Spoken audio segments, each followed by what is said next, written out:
Amy, if you wanted to do maybe just a quick overview of what you were thinking with the case model and how it divided out. I know they've heard it at least once or twice, but I think it bears repeating, show how we might apply that and maybe see if there's some pointers that you have for us as we look at it. My thought was with the case processing model, it can be a little overwhelming to look at because I think, especially knowing the numbers of cases that you guys probably have coming into your different groups, it can feel like, no, we don't necessarily have the time to walk through this. My thought with this is it provides a framework to make sure that you're prepared to have a very communicative, consistent, involved case processing model. So it's not that you would necessarily walk through this for every single case, but you know that you operate within these phases for each case. And we have that broken into four, that we build the context around the case, that we assess the case, we stabilize the case, and then we evaluate the case. My goal with something like this is that it embraces and involves all of our team membership. I think that's really important that as we transition team members, as we bring on new team members, as some of you are on the team for multiple years, that you understand and recognize your role and your responsibility as a part of that case processing model. And so we start up there with the context. And, I think we can all think of times, I was thinking about it this morning, when we've been given some information about a situation and we have that first response, right? That first hypothesis in our head. Last week, out of the blue, my son suddenly did not want to go to school. We're right outside his classroom. And he just loses his mind. He's 4, but he does pretty good going to school, but all of a sudden loses his mind about walking into the classroom. And I managed to get him in there finally, but all throughout the day, I'm really it's killing me. Like, why all of a sudden did he not want to go to school? And I'm asking myself all of these questions, had all these different ideas about it. And it really wasn't until at the end of the day, the teacher was able to tell me, well, the day before he got in trouble, he got in trouble for talking too much. So she added some context to that situation for me that helped me to understand his behaviors better. And I'm sure you can all think for any case, for any situation, how if we only have, that one perspective, that one lens, then we are very limited in our ability to understand what's occurring. And we will never have the full 360-degree, 100% picture of that puzzle. But the more, by having this joint membership, by having, involved members, by having individuals who know what pieces of the puzzle to bring to the table, and by having those different lenses that we each bring in terms of the perspectives that we share, it really does build that context around these cases. And so this is where I would just ask you to keep that eye on what are the obstacles toward information sharing? What are the obstacles that you may have as a team towards sharing that context? Anything else about context there, Brian? Yeah, we had a good case discussion. And Amy, you might remember this case. It was the one where the kid had a bunch of knives and a hit list. Is that one? Yeah, vaguely. Yeah. Yeah. And it really was a great context case. And it was good. It really highlighted that important thing that you've seen before with great teams, where when we have these discussions, engage, that sometimes one team member just has a contextual piece to this that adds such a we also got into a bit of a food conversation on gumbo, like flavor. It adds like a flavoring to the case. And I think that's a good way to think about the context, that there's oftentimes these small, sometimes big little bits of data. In this case, if you recall, the big challenge was it was kind of like the game of telephone. We conflated the idea of there was a hit list. First of all, it wasn't really a hit list. It was a list that he wrote down of people, and that there were knives. And we found out the knives had really nothing to do with the case, other than the police, when they came into his room, said, do you have any weapons? He's like, well, yes, I collect these knives. So it's important to kind of, again, that context. What did we know? When did we know it? And just spending that time looking around that a bit before we get moving into the stuff we're going to talk about today, which is the idea of, just options and what do we do in terms of case management and building that safety scaffolding around the person. So yeah, I like the context start. You can absolutely automate context to a certain extent as well. To a certain level, right? That individuals are placing information into your system prior to meetings, or that your systems are automatically pulling information in from certain areas. So that's the other part of this. Not all of this necessarily has to occur via discussion in the meeting if you're getting concerned about time and moving through cases. Pieces of this can occur in your record keeping system or outside of the meeting in different ways. One of the things I find with context that's a little challenging is to know how far we go into the development of context. And what I mean by that is, let's pick a couple things. How about if we have a student case and there's a concern that comes forward, do we need to know if they're in a relationship? Do we need to know their race? Do we need to know what year they are in school? And why? I would say yes. So I'm gonna not play with you too much. I would say, yeah, we need to know those things. Let me open up to the group. Why do you think those things are important? Or you can answer this question: what else would be useful to know about someone when we're gathering context related to a case? So I guess either or, you can kind of take your pick. Does that make sense to you why we would need to know something like whether they were in a relationship, whether that relationship was heteronormative or a gay or lesbian relationship? Why do those things matter in the case context? Because we do live in a society where we're trained a little bit not to be nosy and pushy sometimes, to be respectful of things and only ask the things we need to know. When we're analyzing a case, why might we need to know some of those contextual pieces? Or how do we identify the things that might make the situation worse, that might make it better? If I'm in a campus at Western Kentucky University and there's a gay couple and there's a public argument or conversation that they have, and that's part of the case detail, knowing that is useful because the context in this day and age, that actually is, a bit of a growth area for Kentucky, if we can put it in a polite way. That's an area where that behavior might not be as accepted, and there's going to be some threats more than most might experience in other places of the country, say like San Francisco, using broad brushes here. But sometimes knowing some of those contextual pieces matter. Knowing, heck, what time of the year a case happened. If I tell you a case happened September 2nd or a case happened November 2nd, wow, what a different experience, right? From the adjustment to school. What if they were a first year versus a senior? So the context, even just geographically or chronologically or in some of these other capacities, makes a difference in terms of the case management on the back end. And I don't need to belabor the point. I've noticed that there's times where sometimes when presenting case data, especially when I'm doing cases from afar, I've had a moment of hesitancy to ask some information that would have been useful in the case. So I think it's back to kind of knowing the information and applying it appropriately versus not wanting to ask a question that might be useful, for the case. Thought here in the assessment piece is that there's two components that are important, and we've all talked about that we need to be applying an objective risk rating tool or rubric on every single case. So that would be the first element here, and avoid that. You've got it here, that wing it approach. And I know, Brian, I think you added that, right? And for me, it's that by the gut decision making. And this is not to say that each and every one of you don't have a ton of experience in terms of reviewing cases, and that you probably don't have some pretty good feelers out there about what the level of risk is or what needs to happen. But the problem becomes, we need that objective tool to keep us consistent and to ensure that we're not disproportionately impacting anyone in a certain way or any group in a certain way. So the first level is just having an objective tool that we're using regularly on every single case. And then for me, I think the second aspect of assess is then having the capability to perform a more advanced assessment, to gather more information through a more in-depth violence, risk, and threat assessment, or other advanced assessment tools should that be needed, and that we know how to deploy those, that we know the difference in the types of assessments, and that we have members on our teams who have the capabilities to do those things. So for me, those are kind of the two major elements of the assess aspect of a case. What about you, Brian?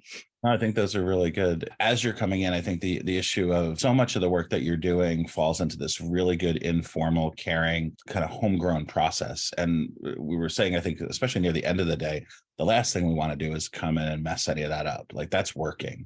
That's good. Yeah. The layer that we put on top of it, and what we need is one that the team agrees to as the model that's being applied to every case. And that might be just what you've been doing.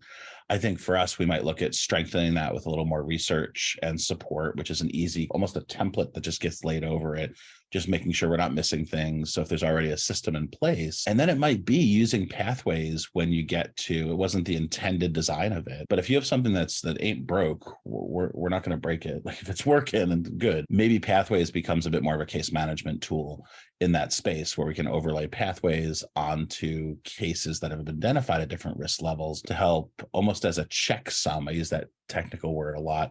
It's from like the computer land of programming, but like basically to check your work along the way and to make sure that the interventions that we're putting in place for different cases, that we're not missing things based on the data and the concern that we assess. Because we talked a little bit about how almost every lawsuit that I know of that's gone to a college in the bit and care space is usually about the assessment was here, the interventions were up here or down here.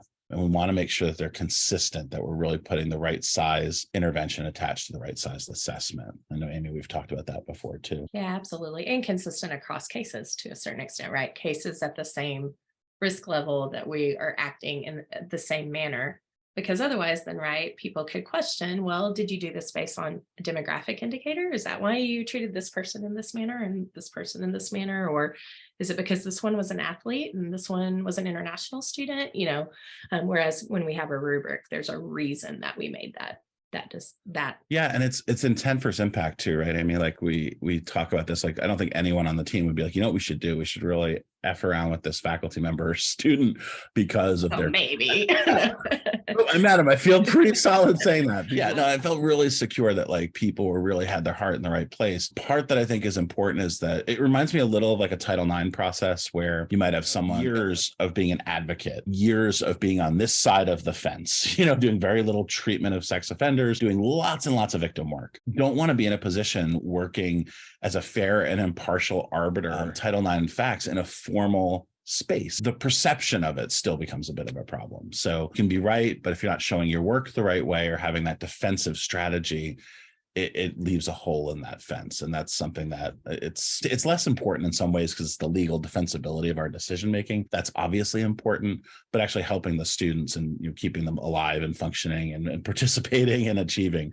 That's really the heart of the work that we're doing. I really like your approach to that. Sounds like it might be a good idea. I would just encourage all of you to make sure you're talking to Brian or myself about, what is it about the tools that have worked well for you? And at what point have they felt that they've bogged you down? Because sometimes, for example, we might hear from a team that, we have so many what feels like lower level cases, maybe these kind of mild cases coming through that we don't feel like they're popping up. We don't feel like we're really even using the rubric. They're not hitting the rubric. If that's the case, share that, because then maybe give some thought to that and make sure that the rubric that is being used has the ability to make sure that it's hitting those lower level mild cases in some manner for you. So demand for services, support, assistance, resources from faculty, staff, and students, right, continues to increase. That's not going to go away anytime soon. Part of that, right, after post-pandemic, but then also just the nature of what we're seeing on the college campus. And so with that, so many institutions, and I think you guys are kind of one of them, we've established multiple teams because we're trying to share that load.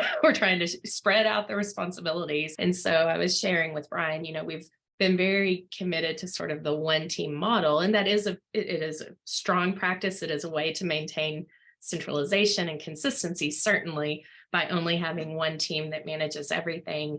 But talking about really building a very clear multiple team framework. If you're going to have multiple teams, here's the framework that we need to operate in order to make sure that consistency is there across teams, that there's very clear mission and scope, that there's clear membership, and that when we look at a case processing model like this, we know where context is happening and that's being shared across teams, and that we know who's handling interventions, and that's these distinct roles by teams. And those teams may be distinct based on the populations you serve. They may be distinct based on the level of risk of a case, or they may be distinct based on the aspect of case processing that team manages, but that there's a very clear framework in place for you if you're going to continue forward with multiple teams. And I could understand why you may need to, just because of the nature of so many cases coming in. But that's where we started the conversation. So I think that's something we'll probably have built out here pretty quick. Yeah, it dovetailed so nicely into what we were saying in person around the and how folks and faculty and staff spaces would be sort of integrated into that model. So it's exciting to kind of see where we'll land. Yeah, that third step I think is stabilize, right?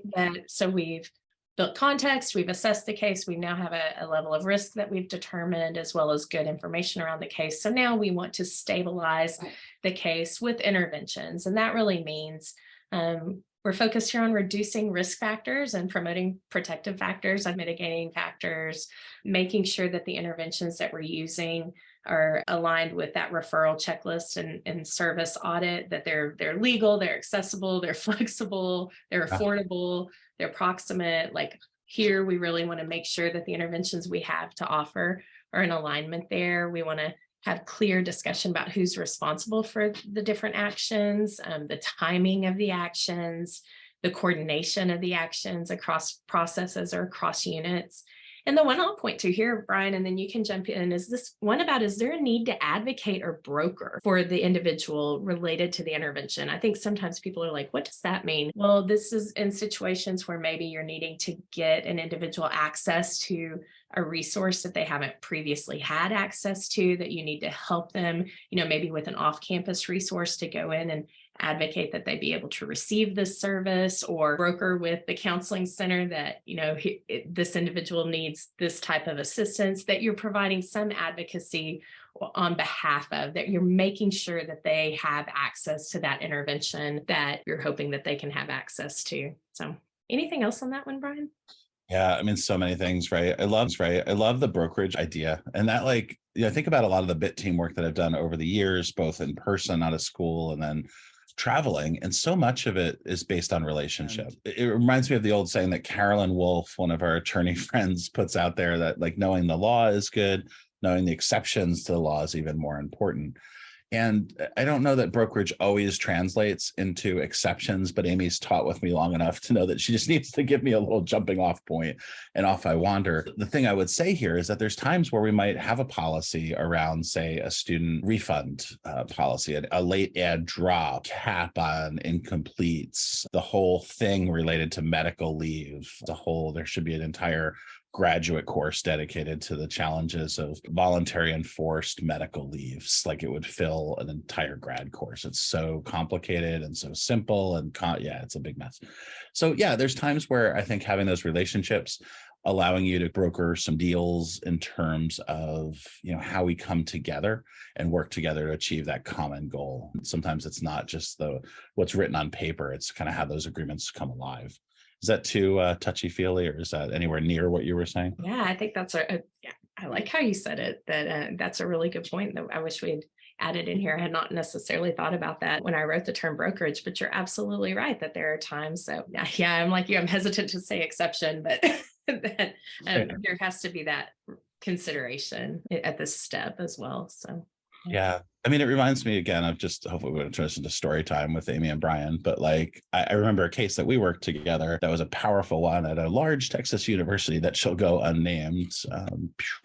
But, that school, there was a case that, and you remember this, where I remember we would talk on the phone. You're like, I got to go buy this kid some tacos and a bus ticket. And like, those are probably not identified anywhere on like a policy and procedure list. But like, there's times where I've committed people into the hospital here in New Hampshire, where I'm out there watching the kid smoke a cigarette and helping him move his car somewhere that doesn't get towed. That I think it's, when I think about case management and the stabilizing factors, a lot of times it is the flexibility in those spaces. And I think about it's not quite penny wise, pound foolish, but it's in that ballpark of making sure that you put the right help at the right time. I've given my cell phone to literally, that's going to sound weird, thousands of college students. It sounds creepy. But, as the director of counseling, I'd be like, hey, if there's ever something you need during the week, like our commitment at the counseling center is to call us. Please don't follow this policy. This is Brian's off on a whim doing this. I'm not suggesting this for anyone else. So no pressure here.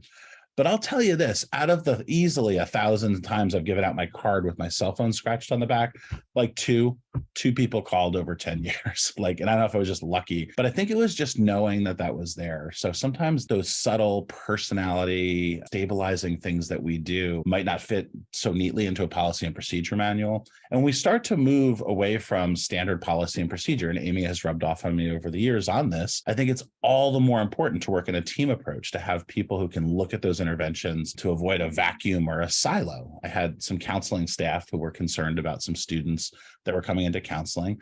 And I discovered they were just giving them some money at the end of the session to buy lunch or gas for their car. And I am the biggest bleeding heart. I'm fine with that conceptually. Just the way we were doing it was a little not good. So, we created a fund that people could request from the general, and the staff could contribute to that fund. But the exchange directly of money between therapist and client, like, here's a 20, there's ethical concerns there.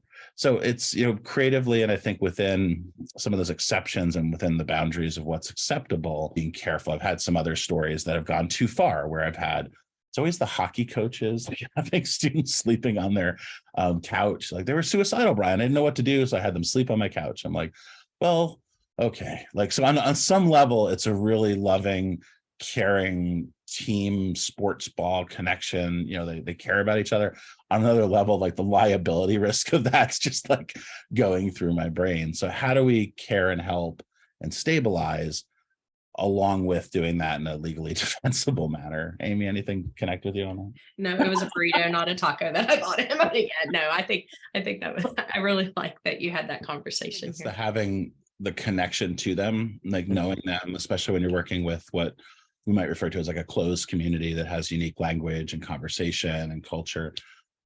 That having who sits in that translation role can be really, I think, important. I treasure some of the time that I worked with international students at New England College with my friend Jason Buck. This was 20 years ago, but watching this population come, and you have some people barely passing some of the ESL skill tests and really struggling with differences in the country, especially gastrointestinal changes, and can imagine coming from somewhere from the Northeast, which was a little cold for some people. And others were just like from Canada. They were from like Quebec. They're like, I don't know that I need like someone to show me how to do laundry. I can figure that. Both sort of knowing what a population might need and knowing the exceptions, and really tailoring a core element of any of the threat mitigation and case management and intervention work that we're doing. It's got to be tailored to the person that we're offering it to. I think there's like a police tie-in here too. I think about campus safety in this space and even HR in this space. And just, I mean, I can kind of pick either direction. If I start with HR, like, I can say there's so many times where the right phrase, nod, connection, acknowledgement to a faculty and staff member, the obligation of the thing they have to sign or being issued a written warning, or, there's the sort of structure that we need to attach to things, but then there's the delivery of how we talk to people. And sometimes it's those small things like a cell phone number or just an acknowledgement that this is really hard. And this should not be what had happened. And I think can be really powerful. And with the police and campus safety as well, it's really one of my favorite groups because it's not always expected. So I always have these like night shift folks or like second shift folks who have these like really powerful, this is across the country, cool counseling, psychoanalysis level connections with students, just who might stop by a dispatch desk or they might run into in a parking lot somewhere. That the ability to connect in some of those conversations I've had with officers in those spaces. I mean, some of your officers, Arlene, have been with the school for, I don't know that I have like a chart that shows like the median, but I've talked to several that have been up there in the 20-year plus range, which is, I mean, talk about the institutional knowledge that just comes with simply the restaurant knowledge of the area. Like, it's a very powerful thing to see someone who's been there for so long and knows the context. So all powerful ways to connect. Yeah, so the last step in the case processing model is evaluate. And I would just caution you that I think sometimes when you think evaluate, you're thinking, you have to wait until the intervention's completely done before you go back to evaluate. What I would really encourage you to do with this step is I want you to have a consideration about what does success look like in this case as you're getting ready to deploy that intervention. Like, that should be something you're considering. What does success look like for this case? And then coming back around right after the interventions, bye Sarah, to to determine, you know, the effectiveness of the intervention and any need for ongoing mitigation and management. And so, you know, some of those things that we want to be thinking about are there catalyst events or trigger events, dates of concern that we want to be alert to moving forward. And you guys can pin those, right, as times when this case pops back up for you in Maxion, or so that, you know, if you're aware of an anniversary that's important, or if you know the student's going to take a final exam on XYZ date, or you know that, you know, there's an evaluation meeting that may create some concern for the faculty member on this date. Those are dates that we would want to be aware of and maybe be having a review of that case prior to those dates, correct? What types of catalyst events you would be concerned about? You know, are there things that we would want to have an eye for in the residence halls, you know, that we know this student has previously, you know, had concerns when game weekends or something in the residence hall and there's a lot of noise. And so, you know, we need to be aware that this is a point of concern for us, or we need to be aware that, you know, he broke up with his girlfriend again. and so could the RD or the residence life area kind of keep their ear to the ground on that one. So just having those discussions about what are the moments where this might escalate again for us that we need to be aware of, and thinking about what increased and decreased risk looks like, and just having a plan moving forward, the need for that kind of ongoing management. And so I like this stage better than the idea of closing out a case. Instead, we're having this discussion, and then we know the dates when we might need to have this case pop back up again for us. So I would prefer to have this evaluate stage than talking about, you know, just closing a case. Does that make sense, Brian, or any of that ring? It does. Yeah, no, it's good stuff. It you know, I think about the evaluation being a little akin to the playing field, if you will, in the context, kind of back to the beginning about actually the things that we put in place, are they working? And will they continue to work over time? The idea is that different evaluations, different interventions, the different ways that we help shift over time. And if we're back to that idea that our assessment should feed to a certain type of intervention, that's really critical. And that over time, if the risk is reduced, then our interventions will reduce, but perhaps still be present. They might be a phone call, a check-in, something like that closes things up, or helps us explore if things have changed. And, you know, we think about interventions all the time that we put in place where things have shifted. I think about student moves to a different location, weather related as well. Like I'm trying to think of some times where it's really shifted in terms of the details of the case. Think about, obviously, like study at sea or study abroad is a great example of interventions that we could put in place here in the US, but as they go abroad, they might be less effective. Student who is struggling with homesickness and coming to Vassar and becoming connected to campus and maybe isn't eating with everyone right away or a little more withdrawn. The kind of interventions we put in place for a first year new student to help them with the transition from high school to college will likely be shadows of the interventions that we might use their senior year to help them transition into the real world, quote to speak, and take a job or deal with a practicum or an internship. But they also need to take into account, Amy will be proud of me, you know, Chickering's vectors and the shifts and the development and the growth that students go through over that time period, that the interventions may be different, that the things that worked for us, we think about developmental psychology, the things that work 4-year-old Amy to kind of shape and discipline behaviors aren't going to be the same kind of things that are going to work with a 7-year-old, an 11-year-old, a 15-year-old, a 22-year-old. So our interventions shift. I think many of us can see that from a parenting standpoint. If you're working with your 18-year-old son and you're like, time out, like go in the, it's less effective. Not a good approach. I think we update those and we match the context of where that person is and what's going on with them. So hopefully that makes sense. Yeah, I like this step because it's that imagining forward, imagining the future, sort of that creative storytelling in your head as a team, because I think it allows you then as a team to sort of think about, well, okay, over in the police department, this is some things we need to be aware of. And then we would want to share back forward if we became aware of any of these items. Or I think it helps the team members have that moment of storytelling. This is what a good resolution looks like, but this is also what kind of increased risk looks like and how it can get worse. And it helps us all to be on the same page around those things. And it's an effective practice in terms of imagining that future.